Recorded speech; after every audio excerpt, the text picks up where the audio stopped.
There is a much misunderstood phrase, and that phrase says, "Do not die in their war." I have found that that phrase has been appropriated by those who would counsel doing nothing. So they believe that when I say do not die in their war, I am counseling inaction, disengagement, and isolation. That would be most foolish. Do not die in their war simply speaks to the fact that you must be strategic in deciding exactly what wars you want to fight. Do not fight the one that advances the cause of your enemy. Identify the ones that are in tandem with your own strategic objective and that advances you to the point of liberation. That is what I meant. And I've labored to make this clear on more than a few occasions, but I believe there is a level of intellectual indolence that has crept into our country, a byproduct of the weaponized ignorance that has now assured that when people here do not die in their war and they see the like of me behind Mr. Peter Gregory Obi, they believe that I have stepped into the war belonging to those for whom we should not fight. But what they forget is that it is in the enlightened selfish interest of the citizen to identify what battles advances their collective interest. It is in that identification was found and remains found with the obedient movement. It is not about a person, it is about ideas. The idea of citizenship, the idea of the rule of law, the idea of transparent elections, because citizens who are ruled by law are able to freely choose not just who to elect and who to rule over them or lead them, but those who should determine the structure of their country and exactly what should be happening going into their future. You do not affect history by staying out, criticizing everything, offering nothing as alternatives. Belly acres do not affect history. Those Nigeria would routinely silence found their voices in him. Abiola caught popular imagination. So he ran for the presidency. You should read up on that man. That me and you are able to speak the way we are speaking today, in spite of the many ugliness of what we call a democracy, is because of him, regardless of what Obasanjo and all the other ones who came after him might have done to tarnish his image or to diminish his status. He is the father of anything called democracy in Nigeria, and we don't have one yet. But we'll talk about that later on. He ran.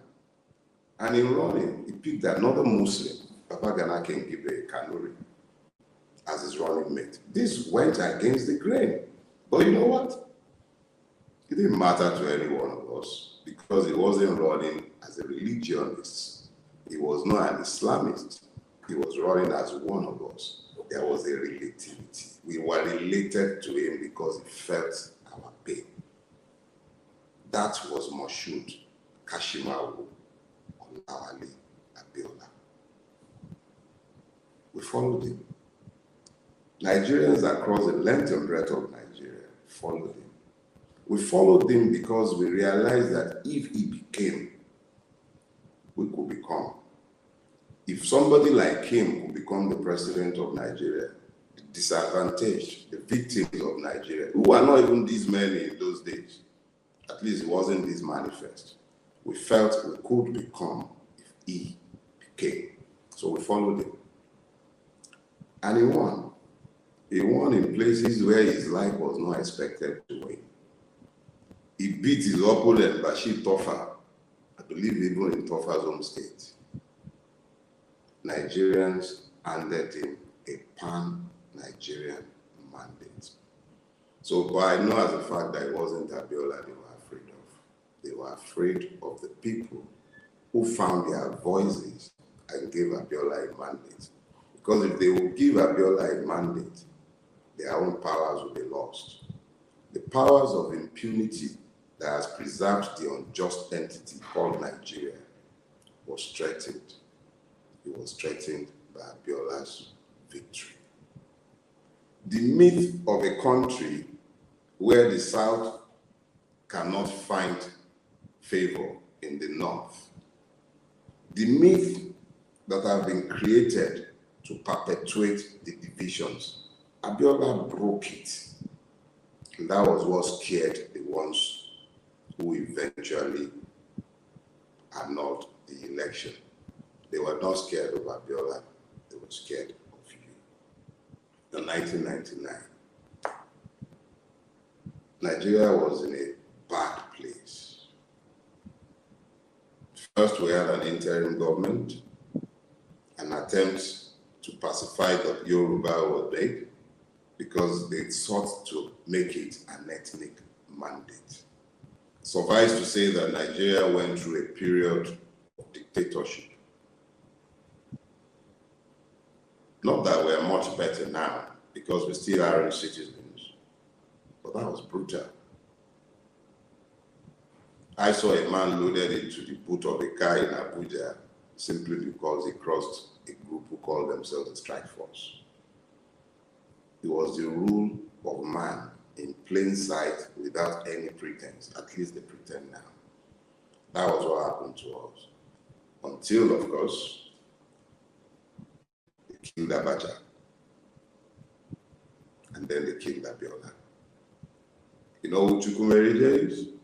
He was the one the system deployed to make sure that Nigerians reduced what was a cross-Nigerian mandate into a tribal mandate. Chukwumeride deployed propaganda of the vilest sort, vilest propaganda possible, to drive a wedge between the Yorubas and the Igbos, to create divisions amongst the coalition that had handed Abiola his mandate. It was very effective. The morons in Lagos State are currently doing the same with the Labour Party governorship candidate. They're telling you all about it. It's Igbo. They don't care where you are from. If you are one of their own, they're fine with you. But that's his own battle to fight. Abiola was killed, and they contrived the 1999 Constitution. And then they went to prison, and they brought out the man who had said very clearly, he said Abiola was not the Messiah. I'm speaking of no other person than Obasanjo, Olusegun Obasanjo. He had said at the time, much like this time, or like what he's saying now, he said at that time, Abiola was not the Messiah. We were not looking for a Messiah. We were looking for one of us to lead us. But Obasanjo knew who the Messiah was, but he himself ended up in the belly of the beast and was sent to jail by Abacha before Abacha died. So after Abacha's murder and Abiola's subsequent murder, they went and brought Obasanjo out of prison, refurbished him, and presto, they gave us a military president in Agbada to operate a military constitution we knew nothing about. That is the 1999 travesty that we call a constitution. Peter Gregory Obi was one of them, or is one of them, without being one of them. If ever there was a bat, it's a true bat. Because to gain power in Nigeria, you have to be willing to crack nuts. To then gain power and use the power to serve the people is a most unusual thing in our environment. But Peter Obi was governor of Anambra for 8 years. And all the records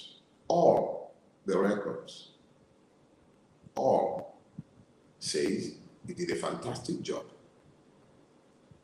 I never knew him personally, and I never met him until sometime last year. So I have no knowledge of his person. These are the testimonies of those he has worked with. And these are his public records. The people testified to the fact that he served them. And then he was bold enough to come out and tell all of us, if you can trace a couple of government money to me, I'll stop my campaign.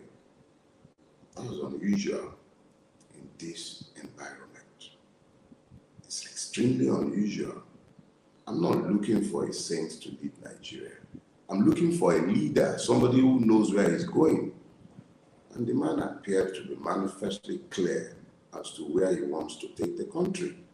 And he has a record that says he has done it before at that macro level in Anambra State. And then I look at his biography. I see a man on a mission. Every opportunity to stain his own image in public office, whether that was political office or the many offices that he has held, he has stayed above the grain.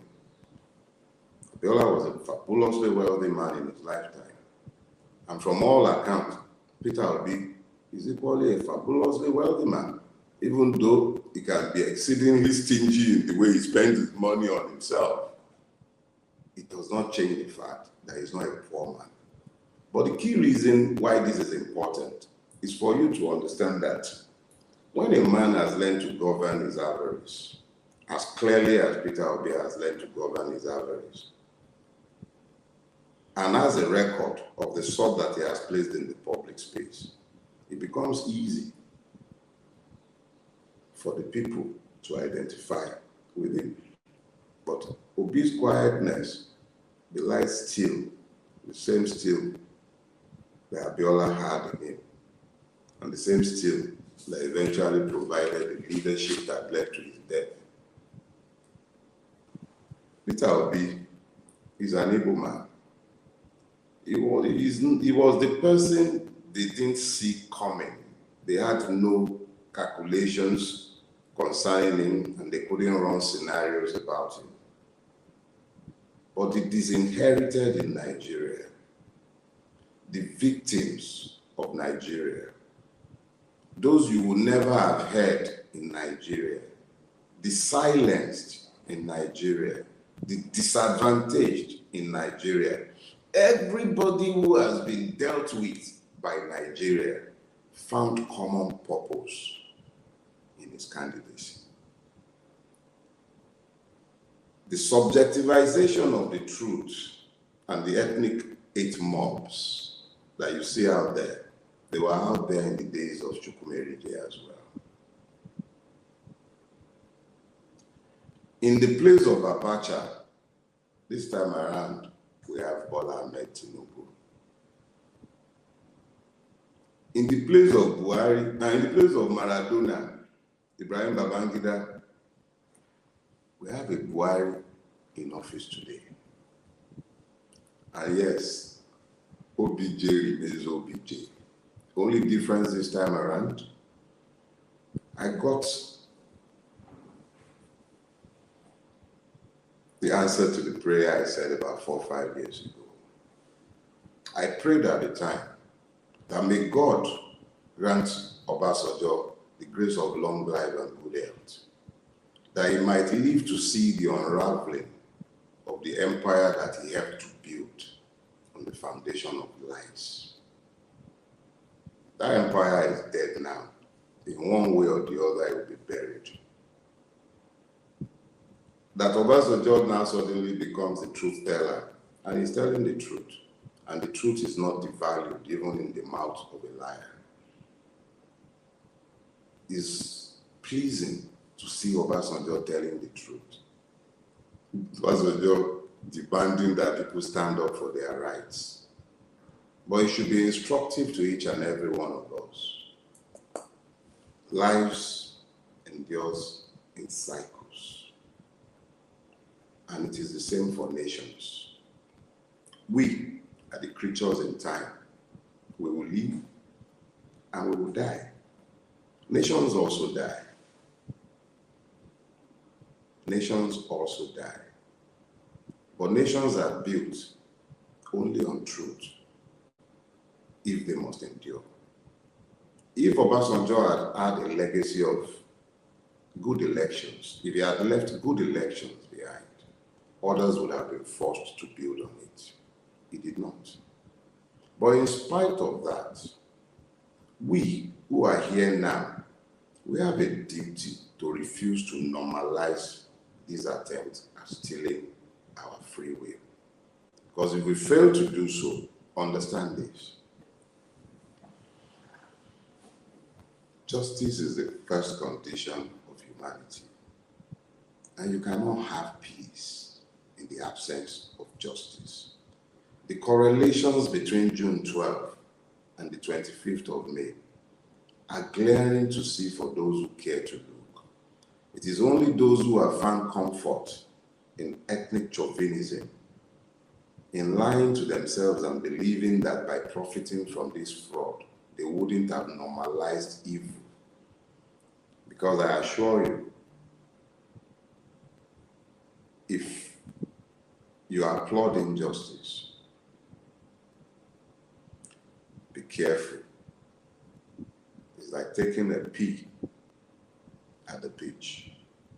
One moment, you're crapping all over the poor crab. You're peeing all over him. The next moment, the wind is bringing your pee in your face. Be careful not to normalize evil. Bola Tinubu's attempt at grabbing a stolen mandate is evil in the extreme. It dehumanizes those who stood in the rain, in the sun, to vote. A nation cannot be bought. A presidency is not for sale. And if you have in any way helped or sought to help to normalize this, remember, we will tell your history too. We will tell your history. History would have a say. Those who fail to learn the lessons of their history